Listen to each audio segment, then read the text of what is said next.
Este tema que Juliana Loza, abogada de ambos, de Mark Vito y de Keiko Sofía Fujimori, se encuentra con nosotros esta noche. Bienvenida, doctora. Usted sigue siendo abogada de Mark Vito también. Así es, de ambos, sigo siendo abogada. ¿Es cierto que la situación de él es más complicada que la situación de la señora Fujimori, debido a que son sus empresas a través de las cuales se habría lavado este dinero en la hipótesis fiscal? No.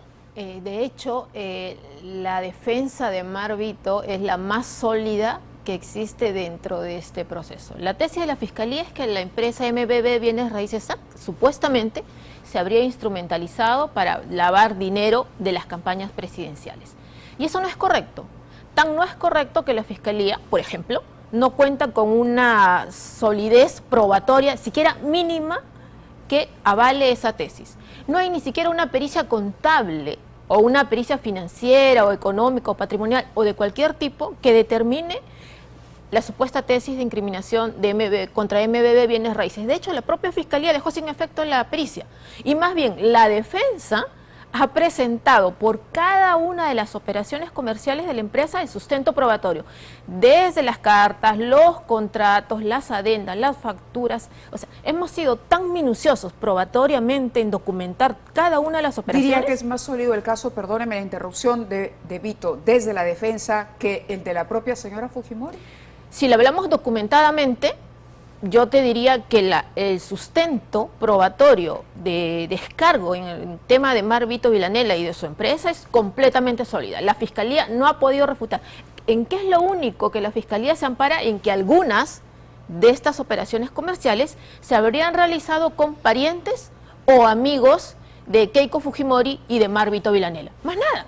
Entonces, ¿dónde está lo ilícito? Pero era dinero que provenía de la campaña, no, dinero de aportes a la campaña que, digamos, se licuaban, que de es ninguna manera. La hipótesis de la Fiscalía, la tesis fiscal dice eso. De ninguna manera, ni siquiera dice eso. O sea, lo que la Fiscalía aquí no sustenta es cómo supuestamente, porque Mark Vito no es que vendía los bienes inmuebles, Mark Vito, la empresa de Mark desempeñaba las labores de corretaje inmobiliario. Su empresa cobraba una comisión por las compras-ventas que se producían entre dos personas distintas. ¿Se encuentra en el país él? Sí, claro, Mark no ha salido. O sea, él no tiene impedimento de salir al país, pero pese a ello no ha salido y sigue acá en el país haciendo sus actividades como corresponde. La señora Fujimori, ¿cuál es la situación? ¿Cuáles son las restricciones que tiene ella? Porque entiendo que aun cuando no va a ir a prisión, hay un control de acusación y hay una serie de medidas que ella debe respetar. Sí, no, de hecho, Keiko viene cumpliendo determinadas medidas restrictivas, como son las de reportarse cada fin de mes al juzgado, informar de sus actividades, pedir el permiso de salida de la localidad en que reside cada vez que decide, digamos, hacer un viaje, no variar de domicilio sin previo aviso al juzgado, pasar el sistema del control biométrico, no tener comunicación con coimputados o con aquellos testigos, en este caso, como ya lo determinó la sala en pronunciamientos anteriores, que tienen la condición de testigos que habrían, según la tesis de la Fiscalía, ser aportantes simulados. Se le impuso el pago de una caución, que la cumplió debidamente y está cumpliendo todos los meses las reglas de conducta que se le han impuesto. El caso Keiko Fujimori se encuentra en control de acusación. Los televidentes probablemente no entiendan exactamente de qué se trata esto. ¿Es el mismo estadio en el que se encuentra la situación del señor Vilanela?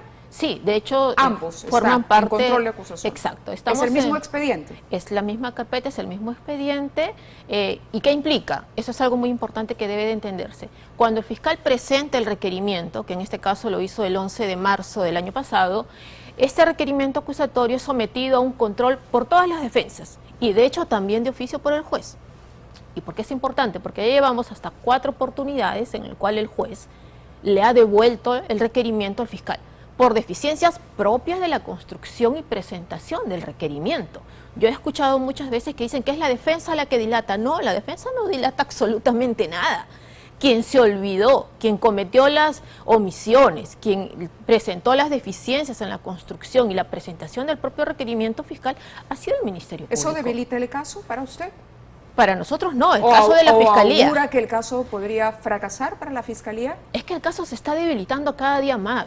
Si tú me recuerdas desde un inicio, yo siempre he planteado que este caso, probatoriamente, para la Fiscalía no tiene ningún sustento. Yo estoy segura, Mávila, que en algún momento vamos a encontrar justicia y este caso se va a archivar. No solamente porque carece... ¿Cuánto tiempo toma el control de acusación? Porque eso sí marcaría una fecha, ¿no? Límite. ¿O no tiene fecha límite? Sí. No hay un plazo legal establecido, como que diga, tiene que durar 2 meses, 3 meses, no. Sino esto depende mucho de la dinámica del control que se viene presentando. De hecho, te digo, si la acusación del fiscal, en este caso el fiscal Pérez, no hubiera tenido tantas deficiencias y omisiones en su construcción como las tiene, definitivamente esto no hubiera durado mucho, porque no hubiera tanto que controlar. Pero es que tiene tantas deficiencias y que son advertidas por todos los abogados que está demorando. De hecho, la propia Fiscalía se ha allanado y se ha adherido a algunas de estas observaciones que hemos presentado los abogados. Entonces, el propio fiscal ha reconocido que, en efecto, había imprecisión en la imputación para alguno de los imputados y entonces ha tenido que subsanar. Y nos encontramos en un estadio en el cual el fiscal viene todavía subsanando cuestiones formales. Ni siquiera hemos ingresado al debate de fondo.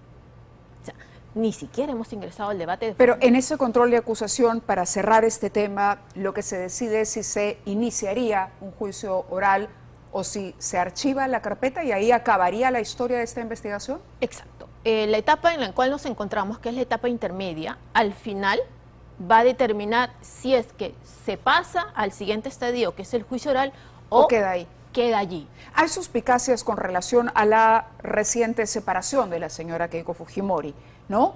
De pronto se separan y uno dice, bueno, había bienes en común, de repente esta es una estrategia. ¿Cuál es la situación en términos de bienes y de propiedades de los señores Villanella y Keiko Fujimori?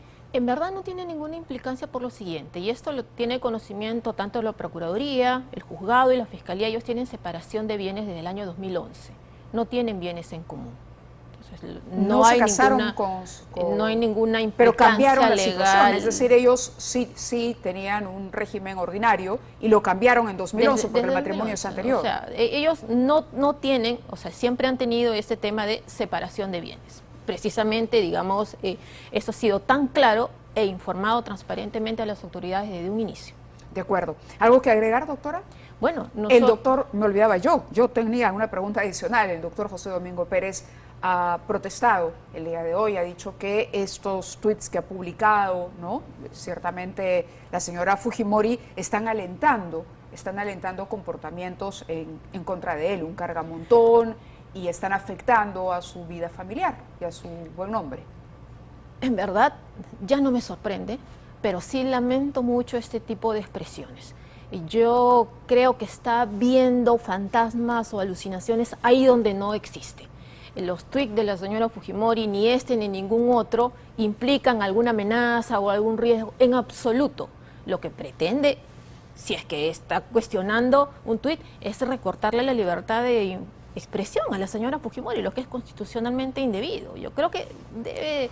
El caso Fujimori y el caso de Keiko Fujimori es un caso emblemático dentro del escándalo Lavallato. Si cayera el caso Fujimori, esto también podría servir o tener un efecto de arrastre para las otras investigaciones.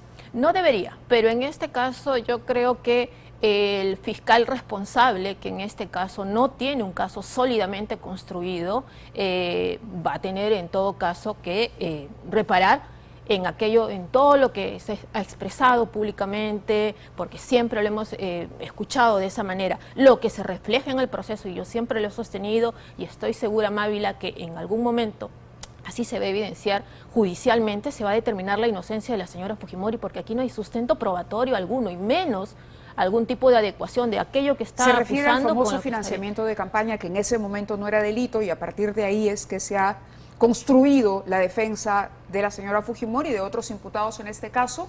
Y la otra pregunta que quería hacerle es, ha trascendido que Odebrecht se habría desdicho de la existencia de la Oficina de Operaciones Estructuradas. ¿Sabe usted algo de eso?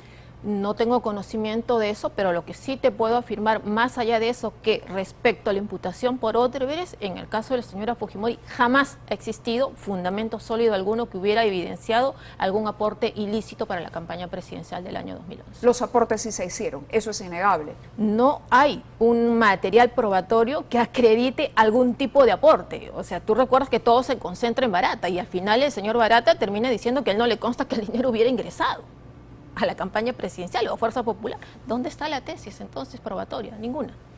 Ustedes esperarán. ¿Y cuál es el tiempo límite? Ahora sí le pregunto para que este caso concluya o continúe, que es la otra posibilidad. Bueno, nosotros seguimos debatiendo en las audiencias de control y como te digo, depende mucho de la dinámica que se vengan presentando. Por el momento, el señor fiscal continúa subsanando el requerimiento que presentó en marzo. ¿Mark Vito le ha dicho que tiene intenciones de salir del país? Él no ha salido desde el año 2019, que le revocaron el impedimento de salida del país, incluso antes, mucho antes, y no tiene intenciones de salir tampoco por el momento. ¿La señora Fujimori respetará sus normas? ¿Usted apelará para que ella tenga, digamos, un mayor margen de maniobra? ¿Considera que se puede lograr eso? Bueno, Keiko está cumpliendo todas las reglas de conducta y las veces que sale pide los permisos correspondientes. De hecho, en algún momento, en atención a que no hay riesgo procesal alguno, esperamos que estas sean levantadas. De acuerdo, le agradezco mucho que haya estado con nosotros esta noche. Ha sido Juliana Loza, abogada de Keiko Fujimori y Mark Vito. El día de ayer